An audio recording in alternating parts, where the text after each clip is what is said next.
We are looking at how to pronounce this word, as well as how to say more unclear words, both in British English and in American English, as the two pronunciations differ.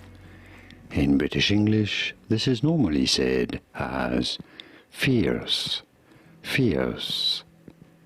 In American English, however, it is normally pronounced as fierce, fierce in American English versus fierce in British English. Did you get this? Could you hear the difference? Was this any helpful?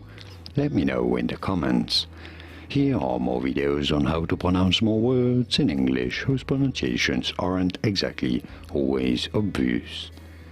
I'll see you there to learn more.